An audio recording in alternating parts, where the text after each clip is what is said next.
Ayan, so good morning mga ka-warriors. Welcome po kayo muli sa aking YouTube channel. So dito na tayo nag-intro ay nag-video, umpisa video intro sa tricycle natin mga ka-warriors kasi ipasisilip ko sa inyo mga ka-warriors yung sigla ng ating mga sisiw na pinalaki lang sa labas para may patunay tayo mga ka-warriors.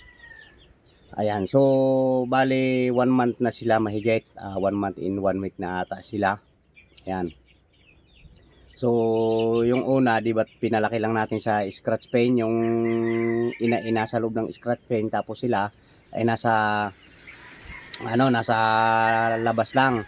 Ngayon naman ang ginawa natin, sa lupa lang talaga sila mga ka-warriors yan. So, mapapatunayan natin kung gaano sila ka-healthy ngayon. Tapos, sa isang araw naman, palalayain na natin ng tuluyan kasama yung yung nanay nila, mga ka-warriors. Ayan. Pero bago ko ipakita mga ka-warriors, itong ating ipasisilip sa inyong mga sisew. Ayan, so maraming salamat pa rin sa inyong panunood. Ayan, sa inyong suporta. Ayan, hindi ko na kayo isa-isahin. Big shout out sa inyong lahat mga ka-warriors. Ayan, so ipakikita ko na sa inyo yung ating sisew na pinalaki sa lupa. Ayan, yung anak ni sisew rin mga ka-warriors. Ayan, so bali ito, dito tayo mga ka-warriors. Iharap lang natin ang camera. So nandito tayo sa punuan kasi. Ayan. So ayan ang mga ka-warriors, ayan, nasa lupa lang sila, no? Ayan. Ayan. Diyan natin pinalaki. Ayan.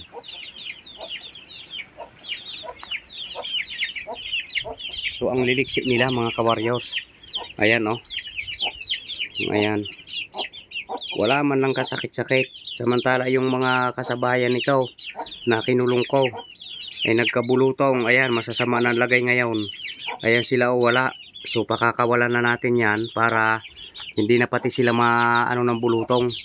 Ayan, so may tatandaan yung mga ka-warriors, mayroon silang sa paa, sulat ng pintil pen kasi inanuhan natin sila kanina. Binigyan natin sila ng vitamins. Ayan. Ayan.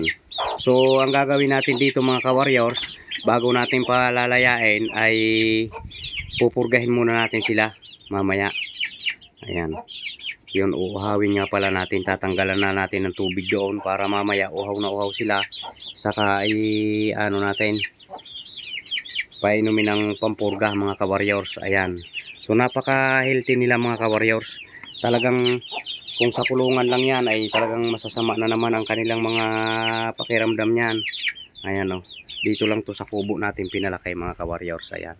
So ayun ang bahay natin. Medyo malayo. Buti hindi naman nawawala. Ayan. Ayan mga ka-warriors. Oh. Yan yung ating pinalalakihan ng sisiw. Ayan.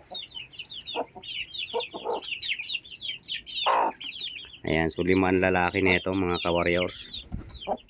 Ayan. So yung upload natin nung una ay sa pag pinalaki natin to sa lang, sa scratch pin lang yung nanay. Ang bilis lang lumaki mga ka-warriors, oh. Kailan lang yun eh. Ayan na sila. Ayan. Ang ganda. Yung nanay nito mga ka-warriors ay Tagalog. Ayan. So anak ng mga Kabiryan.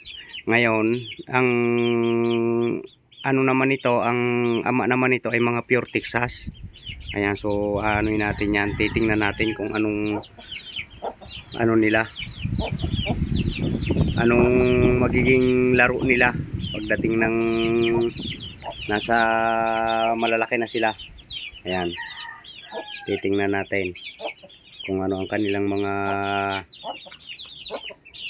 kalagayan, kung yun nga ba may laro o wala. Ayan, so ayan mga ka-warriors.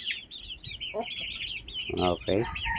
Ayan, so hanggang dito na lang muna mga ka-warriors yung ating video. Ayan, so maraming salamat mga ka-warriors. So ingat and God bless. Big shout out sa inyong lahat mga ka-warriors. Ayan, see you next video mga ka-warriors.